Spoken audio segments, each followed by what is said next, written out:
Hey guys, welcome back to another video. Can any of you see anything coming between Sirius Black and Remus Lupin? Any cracks and doubts of friendship? I certainly couldn't. In fact, James, Sirius and Remus were so close that nobody would expect anything less than total and complete loyalty on all of their parts. I know Peter Pettigrew basically ruined everything the Marauders stood for, but I never thought that the pressures of war would have taken things to the point where Sirius Black would begin to doubt Remus Lupin's loyalty to James, which it did, and that's what we're going to take a look at today. All of the factors that contributed to Sirius Black's suspicions of one of his closest friends.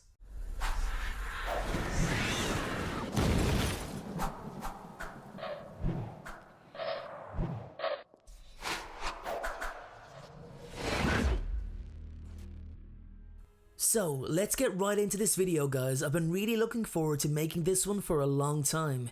Okay, so, let's set the scene. It's the middle of the First Wizarding War. Voldemort is at the height of his power. He's winning. No matter what the Order of the Phoenix throw at him and his forces, they just can't seem to get any sort of breakthrough.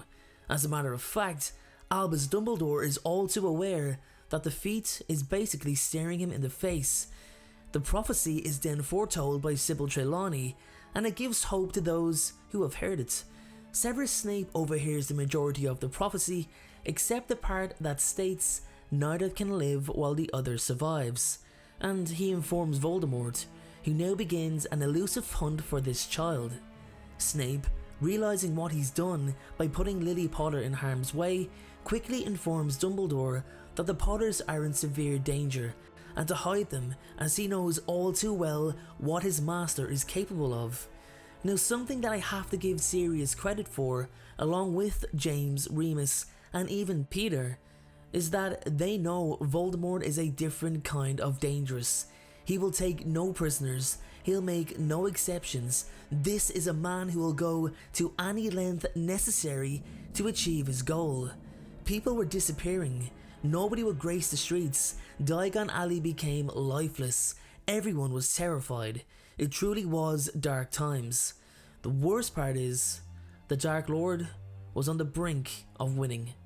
This new change was coming. Now, the reason I've gone through that setup is simple.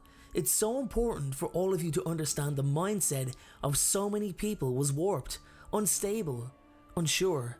Nobody trusted nobody. You just didn't know who could have been a secret spy for the Dark Lord, or how saying the wrong thing in the presence of the wrong person could get you killed or captured instantly, and that was just for the everyday wizard or witch. Sirius Black was closely associated with two of the most sought after individuals in the magical community, James and Lily Potter. The Dark Lord, aware of the threat their son posed to him, was actively pursuing the couple in order to get to and kill the boy. There was no way, no chance that he could have the boy remain alive. He did everything he could to locate them, mostly through fear tactics. It was through his display of immense power, unrivaled ability, that he frightened Peter Pettigrew to the point of becoming a double agent for the Death Eaters himself. Sirius, being as protective as he was paranoid. He felt the presence of those watching his every move, yet he couldn't be certain if he was being spied on. Eternally grateful to James for giving him a home and a better life, Black would sacrifice his life if necessary in order to protect his friends, as would Remus Lupin and Pettigrew himself, or so the latter would have them believe. However, if it wasn't enough for Sirius, he had grown suspicious of everyone around him, and began theorizing how and why each person could betray the Potters. Remus Lupin, according to him, had the biggest motive to do so due to his lycanthropy. How ironic does it seem that Sirius would now judge his friend because of the condition he once became an animagus for. And for those of you who are not aware of the animagus process, it's a long, drawn out, difficult and detailed spell that has a high chance of failure if the caster is not completely concentrated for the entire 30-day duration required. The issue with Black's mistrust is the benefit of a world more suited to Remus should Voldemort be victorious, rather than continue to live in the current climate that was quite harsh on his friend.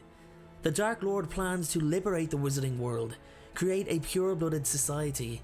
In exchange for their militant assistance, creatures who are relegated deep into the Forbidden Forest and beyond, creatures such as giants, centaurs, and werewolves would no longer have to live in isolation and succumb to the Ministry's heavily biased laws.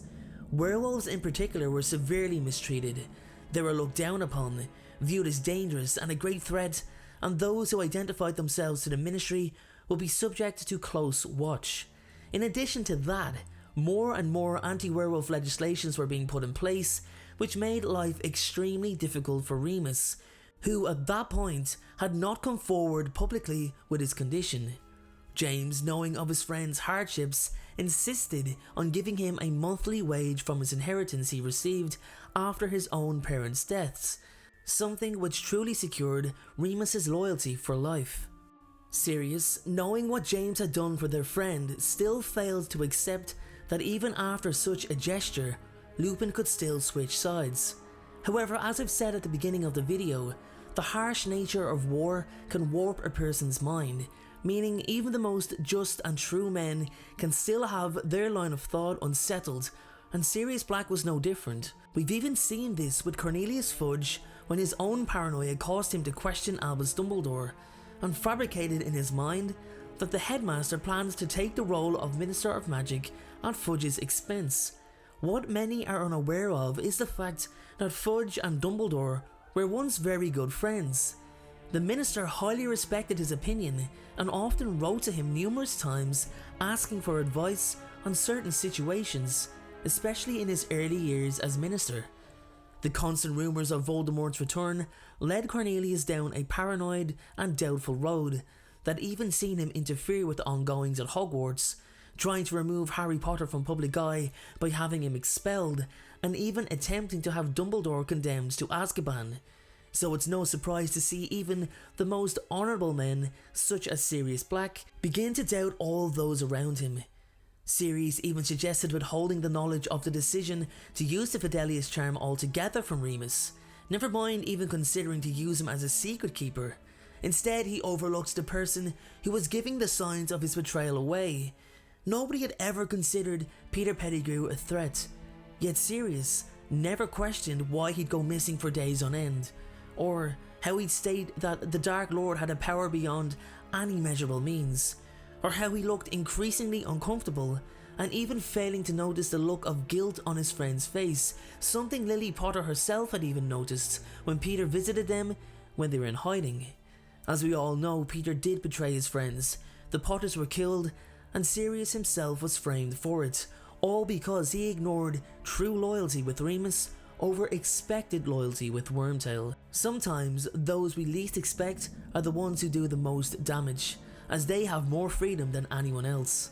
So guys, with that being said, that is my video on why Sirius Black stopped trusting Remus Lupin. Now, I'm sure many of you will have a couple of questions, and don't be too hard on Sirius. It was a crazy, uncertain, dark times, when even the best of friends could question each other, as so much mistrust loomed.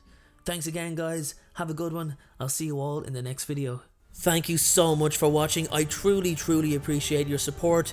Everyone, notifications of uploads are more important than ever, so please, if you haven't already, turn those notifications on to make sure you're notified the moment my video goes live. Making videos is what I love to do, it's my dream and my passion. However, it does cost time and money to produce this content, so if you have $1 to spare to support me on Patreon in exchange for some exclusive unseen content, then you can click the Patreon link below or at the end of this video. Please only support me if you can afford it. And make sure to follow me on Instagram at InstaDNJ and on Twitter at PotterFolklore. Check out my other videos appearing on screen, and please make sure, most importantly, to hit that subscribe button. Thanks again everyone, and please have a great day.